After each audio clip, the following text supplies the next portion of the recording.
I never thought a single joke could change so much. It started as something stupid, harmless even. My name is Ryan, and if you saw me a year ago, you'd probably laugh if I told you where I am now. Back then, I was the kind of guy who made fun of trends, laughed at guys doing makeup tutorials online, and rolled my eyes whenever my sister spent hours dressing up for parties. I guess that's what makes this whole story feel so ironic. Because one evening, on a quiet weekend, I did something that turned my life inside out. It was raining outside, one of those slow, endless rains that made the whole house feel smaller. My sister, Emily, was getting ready for a themed party, some kind of retro glamour thing, with shiny dresses and vintage accessories. She came into the living room in this sparkling blue dress, twirling around like she owned the world. I teased her at first, laughing, saying, "You look like you stepped out of an old movie." She laughed too, tossed a hair clip at me, and said, "You're just jealous."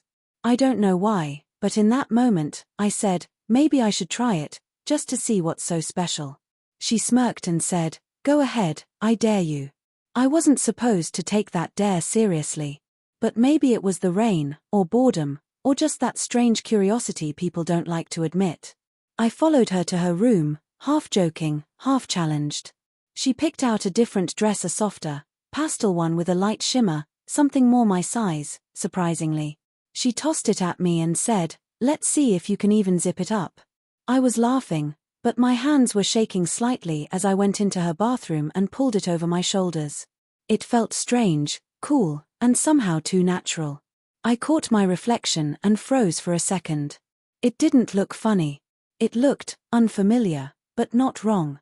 When I stepped out, Emily's smirk disappeared. For a second, she just stared at me, her expression unreadable. I tried to joke, "Okay, now you can laugh," but she didn't. Instead, she tilted her head and said quietly, "Don't take it off." I laughed nervously. "What do you mean?" She walked closer, eyes scanning me like she was seeing something I couldn't. "Just leave it on for a bit. I want to see something." Her tone was calm but serious, and it made my stomach twist.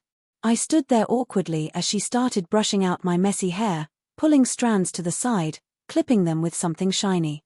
"You know," she said softly, "you actually look good. Like, scarily good." I rolled my eyes, trying to shrug it off, but something in her voice made me stop. She wasn't teasing. It was almost protective. She pulled out her phone and took a picture before I could protest. I reached for it, saying, "Don't," but she just smiled and said, "Relax, I won't post it. I just want to keep it." The night went on like that. She did light makeup on me just for fun, she said. We laughed, but there was something heavier under the laughter. Every time I said I'd go change, she'd say it again, that same quiet phrase, "Don't take it off." By the time I finally changed back, I felt strange, like I'd peeled off a version of myself I didn't know existed. I didn't sleep much that night. The next morning, she was gone early for her class. I found that same dress folded neatly on my bed with a note, "You should wear it again sometime." I laughed out loud, thinking she was still teasing me. But I couldn't stop looking at the fabric, the way it shimmered in the morning light. It felt like a question I didn't know how to answer. That weekend, when no one was home, I tried it again. I locked the door, pulled the curtains shut, and slipped into it. My hands didn't tremble this time. The feeling that washed over me wasn't embarrassment, it was calm. For the first time in a while, I looked in the mirror and didn't want to look away. Then, of course, I made a mistake. My mom came home early that day. I heard her voice before I could change, and panic flooded me. I tried to pull it off quickly, but the zipper stuck. My hands were shaking, my breath shallow. When she opened the door, I froze. Her eyes widened, but she didn't yell. She just stood there. The silence stretched until she whispered, "Ryan, why?" I didn't have an answer. I expected anger, shame, something. But instead, she said softly, "You look like her." I didn't understand at first. Then I saw her eyes fill with tears, and I realized she wasn't looking at me, she was seeing someone else. My older sister, Lily. She'd died when I was little. I'd only seen pictures of her in photo albums, always dressed up, always smiling. I didn't know what to say, so I just stood there as she hugged me tightly, trembling. "It's okay," she whispered, "you don't have to hide." After that, everything changed quietly, almost too quietly. My mother didn't bring it up again, but her eyes softened when she looked at me. Emily started leaving small things for me: lip gloss, hair ties, little notes. One night, she came into my room holding that same blue dress from the first day. "You remember this?" she asked. I nodded. She handed it to me and said, "If you're going to do it for yourself, not for a dare." Her tone was different, no teasing this time, just honesty. I didn't know how to respond. That night, I wore it again. This time, not hiding. I stood in front of the mirror, makeup trembling in my hands, feeling the rush of fear and freedom mixed together. I didn't recognize the person staring back, yet I did.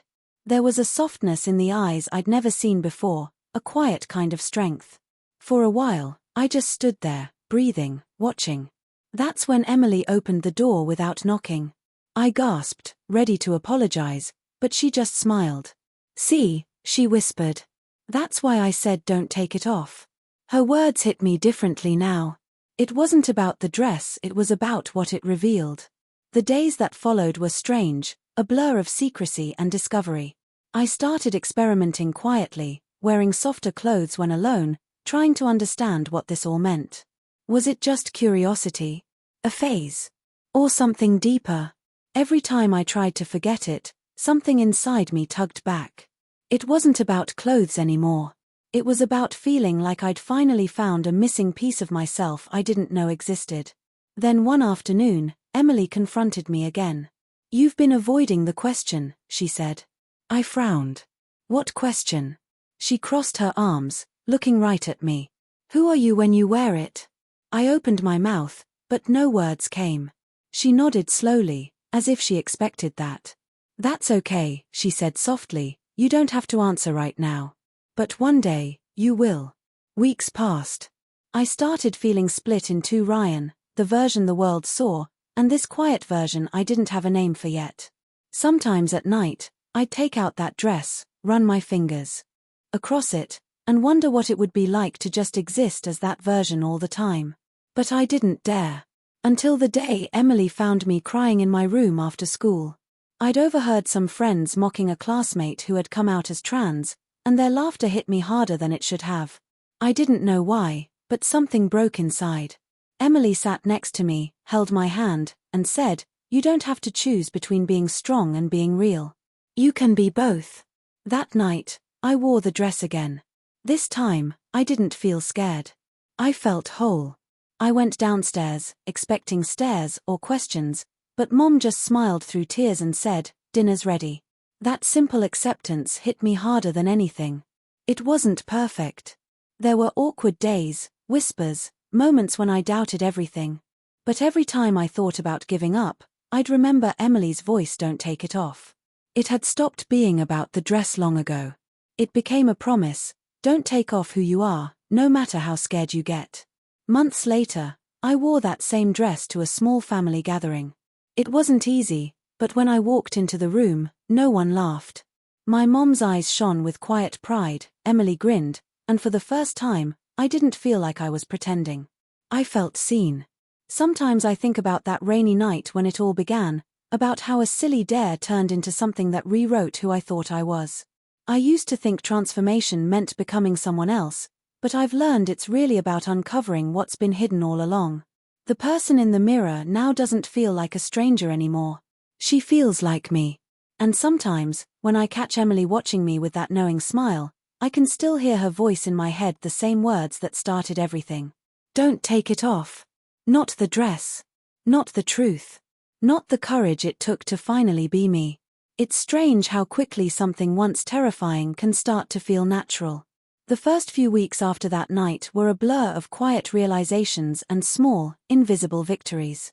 I would wake up and instinctively reach for clothes that felt softer, lighter, things I used to never even glance at before.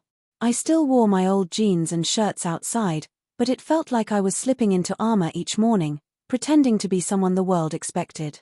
Inside, everything was shifting. Emily became my anchor. She never pushed, never demanded explanations, just stayed close, watching, helping, understanding. Sometimes we'd talk late into the night, lying on her bed, both of us staring at the ceiling. She'd ask simple questions like, "How did it feel?" Or "What do you see when you look at yourself now?" I never had full answers, just fragments. "It feels right," I'd say, or "I see someone I'm still learning about." She'd smile, like she already knew what I meant. But not everyone saw it the same way. My father came home one weekend earlier than expected. I'd been trying on one of Emily's older blouses when he walked past my door, the faint sound of hangers clinking giving me away. I froze. The door creaked open before I could react, and there he stood. His eyes moved from my face to my clothes, and for a moment, the silence was unbearable. I braced myself for yelling, anger, anything, but instead, he sighed deeply and said, "You're your mother's child." Then he closed the door and left. It was worse than shouting. It felt like disappointment and confusion tangled into something heavy. I didn't talk to him for days, and neither did he. But one evening, he left a note on my desk. Just one line: "Be careful who you trust, but don't ever be ashamed." I read it over and over again, not knowing if it was approval or warning. Maybe both. At school, things started to get complicated. I'd started growing my hair out a bit, not enough to draw real attention, but enough for people to notice something different. A few friends joked about it. Some asked why. I brushed it off, laughed, said it was just laziness. But one afternoon, I overheard someone whisper behind me, "He's turning into his sister." I wanted to laugh it off, but it stung more than I expected. I went home and stayed quiet for the rest of the day. That night, Emily found me sitting by the window, wearing that same pastel dress I'd kept hidden. She didn't say anything at first. She just sat beside me, watching the rain streak down the glass. Finally, she said, "You know, people will always talk. But you get to decide whether they define you or not." Her words stayed with me long after she left the room. The next day, something shifted. I started journaling, trying to put the chaos in my head into words. What started as confusion began to take shape, a sense of understanding, slow but steady. I realized that it wasn't about pretending or playing dress-up anymore. It was about how wearing certain clothes made me feel grounded, real. It wasn't performance, it was truth. One weekend, Emily suggested we go shopping together. "You don't have to buy anything," she said, "just look." I was nervous, but she was persistent. We went to a small boutique downtown where no one knew us. She picked things up, held them against me, laughed when I blushed. "You're allowed to exist as you are," she whispered once, when I hesitated to even touch a dress rack. Her words felt like a lifeline. That day, I bought something with my own money, a simple soft sweater, neutral but gentle, something that felt like me. When I wore it at home later, I expected to feel nervous. Instead, I felt peaceful. It was like breathing for the first time after holding it in for years. Still, not everything was easy. The first time I went out in public wearing it, even though it was just a sweater, my heart raced like I was walking on a stage. Every glance felt like judgment, every step heavy with fear. But nobody said anything. Some people didn't even notice. The world didn't fall apart. That small realization gave me strength I didn't know I had. A few days later, I was sitting in the living room when Mom joined me. She looked at me for a while before saying softly, "You know, your sister Lily used to love that kind of sweater." I nodded, unsure if she was trying to comfort me or compare me. Then she added, "She used to hide too, at first. Until she didn't have to anymore." I turned to her, confused. "What do you mean?" She smiled sadly. "You're not the only one who had to figure themselves out in this house." I didn't ask more. Maybe I didn't need to. But something about that conversation made me realize my family had been quietly holding a lot more than I knew. There were layers of love and grief mixed together, and maybe, in some strange way, my journey was helping them heal too. Weeks turned into months. My reflection changed slowly, not just my appearance, but the way I looked at myself. I started feeling more confident, even playful. Sometimes Emily would drag me to her room to try on new looks.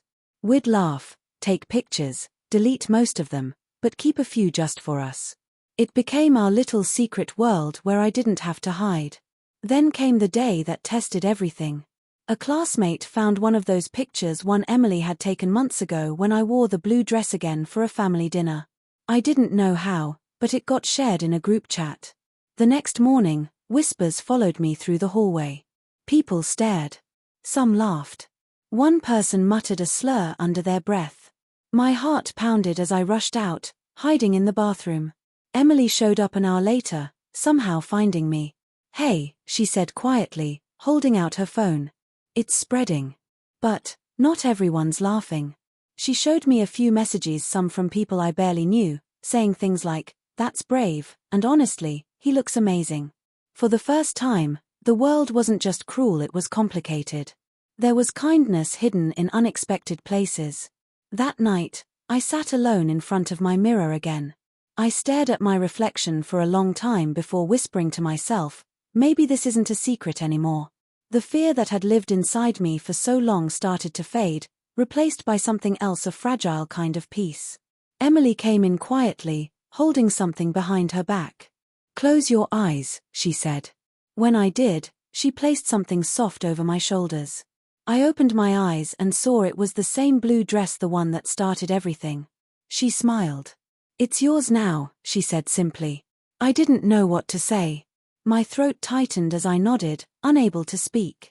I wore it again that night. No fear, no pretending. Just me. The fabric felt like memory and hope woven together. I looked in the mirror and saw a person I didn't want to hide anymore. The version of me that began as a dare had become the truest version of who I was. Sometimes, I still hear Emily's voice in my head, soft and steady. "Don't take it off. It means more now than it ever did." It's not about fabric or appearance. It's about truth. It's about not taking off the courage it took to be seen, not taking off the identity that waited so long to be acknowledged. Now, when people ask what changed me, I just smile. Because it wasn't one dress, or one dare, or even one person. It was everything that followed the moments of fear, laughter, silence, and love that built the person I finally see in the mirror. And maybe, somewhere deep down, I think that's what Emily saw from the start, the real me, before I even recognized her myself. The morning after Emily gave me that dress, I woke up early and sat at the edge of my bed, the blue fabric folded neatly beside me like something alive. The sunlight touched it, and for a brief moment it didn't even look like a piece of clothing anymore. It looked like a memory waiting to be worn again. I touched it softly, half afraid of what it meant now. It wasn't a joke anymore. It wasn't even a secret. It was something deeper that I couldn't name, something that carried both freedom and fear in equal measure. I could hear voices downstairs, Mom and Dad talking quietly, their words too muffled to make out. I hesitated before joining them. When I finally did, both of them looked up, and for the first time in my life, I saw no confusion, no frustration, no hidden judgment in their faces. Just quiet understanding. Mom smiled softly. "Coffee?" she asked like it was any normal morning. I nodded, sitting down across from them. The silence was comfortable, like everyone was trying to learn this new rhythm together. After a few moments, Dad spoke. "You're still our kid," he said plainly, his tone careful but honest. "I don't fully understand all of this, but I see that you're happier. That's enough for now." His words were awkward but real, and they meant more than I could ever explain. Emily walked in halfway through breakfast, saw me, and grinned like she already knew this conversation would happen. "See," she said lightly. "Told you the world wouldn't end." The weeks that followed felt like walking a tightrope between comfort and fear, between being seen and being too visible. I started experimenting more carefully, finding small ways to express myself without attracting unwanted attention. At home, I was free. Outside, I was cautious. I started using subtle things, bracelets, lighter colors, gentler movements. The world outside didn't know what I was becoming, but I did. Slowly, my confidence grew, not because I wanted approval, but because I was learning not to ask for it anymore. One afternoon, Emily convinced me to go out with her to a small art exhibit downtown. It wasn't a big event, but I was nervous the entire way there. I wore something simple, jeans, a cardigan, light makeup that only Emily would notice. When we arrived, nobody cared. People walked past us, chatting about paintings, drinking coffee, laughing softly. For the first time, I realized how little the world noticed the details I obsessed over. Most people just wanted to live their own lives. We walked past a mirror installation, one that distorted reflections in strange, beautiful ways. I stopped in front of it and stared. The lights caught my face differently, softer, warmer. I looked over at Emily and said, "Is this really me?" She smiled. "It's always been you. You're just seeing it now." That night, I wrote in my journal, "It's not about changing who I am, it's about uncovering who I've been all along." Those words became something I carried with me everywhere. They reminded me that I wasn't becoming a stranger. I was finally meeting myself. But every story like this has moments that shake you. For me, it came one day when a rumor spread again, this time louder. Someone posted that picture online, the one from the family dinner where I wore the blue dress. It wasn't just the school this time. It was everywhere, shared, commented on, judged by people who didn't even know me. My phone wouldn't stop vibrating. I turned it off and sat in silence, feeling that heavy panic rise again. Emily found me sitting on the floor, shaking. She didn't try to tell me it was okay, she just hugged me, tight and wordless. After a long silence, she said quietly, "You can't control what they see. But you can control what you believe." I wanted to believe her, but fear clung to me like a shadow. The next morning, I didn't go to school. I stayed in my room, the curtains closed, the dress still hanging in the corner like a silent witness. I felt trapped between two worlds, the one that wanted me to be brave and the one that wanted me to disappear. When Mom came in, she didn't tell me to go. She just sat beside me and said, "Do you remember when you were little, you used to wear Lily's old scarf and run around pretending to be her? You never looked embarrassed then." Her voice trembled. "You were just happy." That night, I made a decision. I wasn't going to run anymore. I couldn't change what people thought, but I could change how I faced it. The next day, I went back. My hands were shaking as I walked through the halls, but Emily walked beside me, head high, daring anyone to say something. Some people whispered. Some smiled awkwardly. Some looked away. But I walked straight through, heart pounding, every step heavy but defiant. By the end of the day, something strange happened. The whispers stopped mattering. A few people came up quietly. One girl said, "You're brave," another just smiled. It wasn't a celebration, but it was enough. It was proof that not everyone wanted to tear me down. Some were trying to understand. Time started moving differently after that. I didn't go back to hiding, but I didn't rush anything either. I let it unfold naturally. Emily helped me pick a name to use privately, something that felt like me but didn't erase where I came from. She said, "You don't have to decide forever. Just try it on for now, like you did with the dress." And she was right, it fit, quietly, comfortably. Months passed, and I began feeling stronger. The fear was still there, but it didn't control me anymore. The blue dress became more than a memory, it became a symbol. Not of who I wanted to be, but of the moment I stopped pretending. Sometimes, when I was scared, I'd touch the fabric just to remind myself of that first night, of Emily's voice saying, "Don't take it off." One evening, we were sitting on the porch watching the sunset. Emily turned to me and said softly, "You know what I realized? When I told you not to take it off, I wasn't just talking about the dress. I meant the version of you that showed up that night, the one who wasn't afraid to be real." I smiled, tears in my eyes, because now I finally understood. Now, a year later, I still keep that dress in my closet. I don't wear it every day, but I don't hide it either.